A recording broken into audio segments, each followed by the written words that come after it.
Bismillahirrahmanirrahim. Assalamualaikum warahmatullahi wabarakatuh.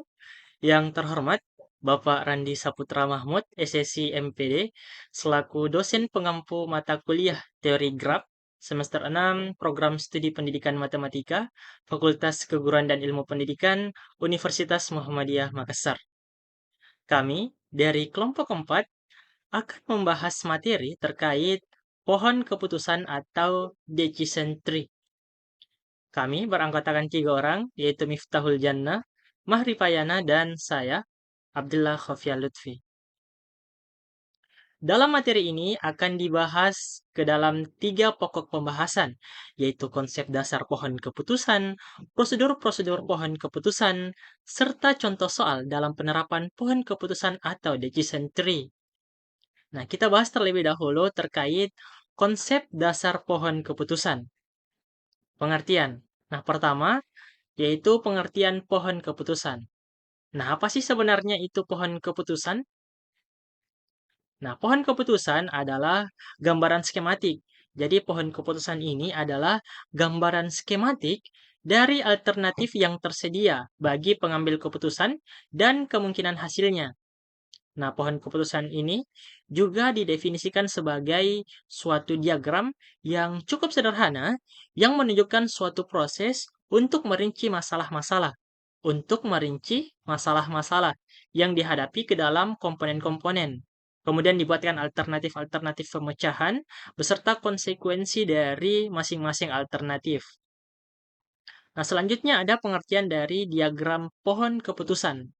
Nah, diagram pohon keputusan ini adalah suatu diagram berupa pohon bercabang-cabang. Suatu diagram berupa pohon bercabang-cabang yang menggambarkan hubungan antara alternatif keputusan atau tindakan dengan kejadian-kejadian tidak pasif yang melingkupi setiap alternatif dan hasil alternatif keputusan yang dipilih. Nah, sebelumnya di awal, kita telah membahas bahwa pohon keputusan juga didefinisikan sebagai suatu diagram yang cukup sederhana yang menunjukkan suatu proses untuk merinci masalah-masalah yang dihadapi ke dalam komponen-komponen. Nah, apa saja sih sebenarnya komponen-komponen yang dimaksud? Nah, di sini kita lihat ada beberapa komponen-komponen mulai dari simbol kotak, simbol lingkaran, garis, dan gabungan antara garis dan bentuk-bentuk tersebut. Nah, untuk komponen pertama dari pohon keputusan itu yang pertama ada simbol kotak. Nah, simbol kotak ini bermakna keputusan atau decision. Nah, selanjutnya simbol kedua ada lingkaran yang bermakna kemungkinan atau chance. Simbol ketiga ada garis penghubung. Simbol keempat ada gabungan antara kotak dan garis penghubung yang bermakna alternatif keputusan. Selanjutnya yang kelima ada gabungan antara lingkaran dan garis penghubung yang memiliki makna bahwa alternatif kemungkinan yang terjadi. Nah, bentuk decision tree ini sesuai namanya, pohon keputusan, dia berbentuk pohon. Nah, di sini kita lihat dia bercabang-cabang. Di sini ada simbol kotak. Nah, simbol kotak ini sesuai yang telah kita bahas tadi bahwa simbol kotak ini adalah simbol keputusan. Nah, di sini juga ada simbol lingkaran. Nah, simbol lingkaran ini adalah simbol kemungkinan-kemungkinan. Simbol kemungkinan-kemungkinan. Nah, bila simbol kotak ini dihubungkan dengan sebuah garis, itu berarti ada alternatif keputusan. Nah, kita lihat di sini, kotak ini dihubungkan dengan garis, yaitu garis 1, garis 2, dan garis 3. Nah, ini memiliki makna berarti bahwa ada alternatif keputusan, yaitu alternatif keputusan 1, keputusan 2, dan keputusan ketiga. Nah, bila simbol lingkaran ini dihubungkan dengan sebuah garis, nah itu berarti bahwa ada kemungkinan alternatif yang terjadi. Nah, di sini kita lihat bahwa lingkaran ini dihubungkan ke 3. Nah, ada garis penghubung 1, garis penghubung 2, dan garis penghubung 3.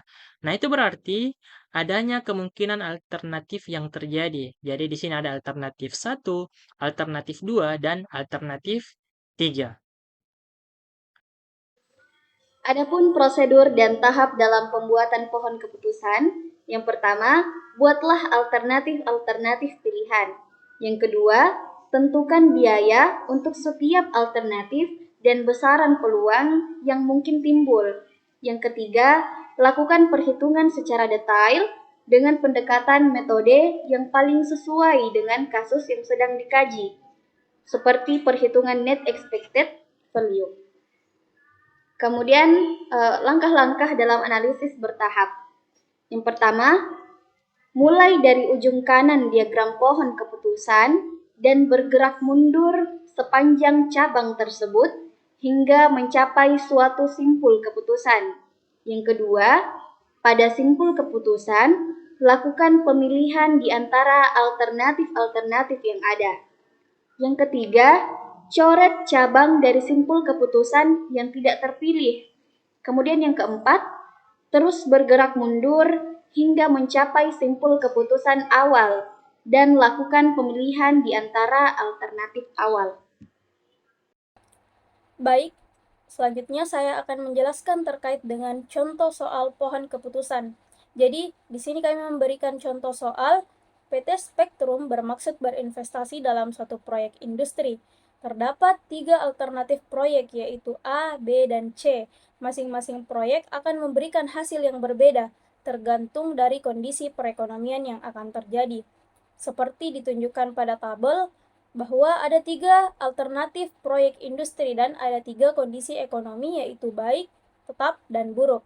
Jadi untuk alternatif proyek industri A dengan kondisi ekonomi baik bernilai 41, dengan kondisi ekonomi tetap bernilai 12, dan dengan kondisi ekonomi buruk bernilai 4.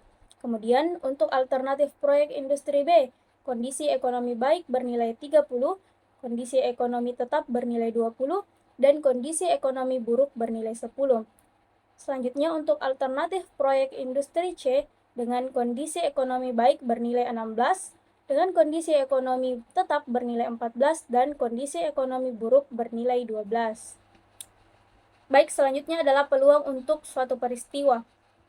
Jadi untuk kondisi ekonomi baik, peluangnya adalah 0,6, untuk kondisi ekonomi tetap peluangnya adalah 0,3, dan untuk kondisi ekonomi buruk peluangnya adalah 0,1. Untuk menentukan nilai harapan atau expected value, maka kita kalikan antara peluang dengan nilai yang ada pada tabel tadi. Jadi, yang pertama adalah nilai harapan atau expected value alternatif proyek industri A, atau bisa kita perhatikan di sini adalah nomor 1, di mana kondisi ekonomi baik kita kalikan dengan nilai yaitu 41, berarti 0,6 dikali 41, ditambah kondisi ekonomi tetap. Peluang kondisi ekonomi tetap yaitu 0,3 dikali dengan 12, ditambah kondisi ekonomi buruk. Peluang kondisi ekonomi buruk yaitu 0,1 dikali dengan 4, menghasilkan 28,6. Kemudian untuk nilai harapan alternatif proyek industri B atau expected value nomor 2 adalah 0,6 dikali dengan 30 ditambah 0,3 dikali dengan 20 ditambah 0,1 dikali 10, menghasilkan 25. Kemudian selanjutnya nilai harapan alternatif proyek industri C atau expected value 3 yaitu 0,6 dikali dengan 16 ditambah 0,3 dikali dengan 14 ditambah 0,1 dikali dengan 12, menghasilkan 15.